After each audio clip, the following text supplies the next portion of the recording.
இன்னும் வாக்காளர்கள் எங்களுக்கு எந்த தேர்தல் நடக்குது, யார் தேர்தல் நிக்கிறாங்க, இது எங்களுக்கு குழப்பமா இருக்கு அப்படின்னு இன்னுமா சொல்றாங்க. கண்டிப்பாக இருக்கும்.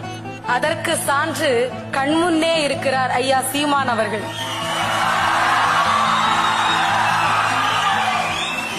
ஏன் சொல்கிறேன் என்றால், நான் எல்லோரையும் சொல்லவில்லை. பேசுகின்ற போதே குழம்பி போகிறார்கள் பாமரர்கள் என்று சொன்னேன். சமீபத்திலே தேர்தல் நடக்கிற போது சீமான் ஐயா அவர்களுடைய கட்சி குறியினுடைய சின்னம் சில மக்களால் உணரப்பட முடியாமல் போனதால் பல ஓட்டுகளை தழுவக்கூடிய ஒரு சூழல்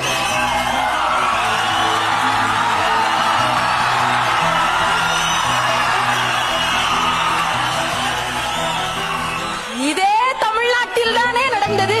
இதே தமிழ்நாட்டில் தானே ஒரு தமிழனுடைய சின்னத்திற்கு அவதூறு வரக்கூடிய நிலையை நாம் பார்க்க வேண்டியிருந்தது.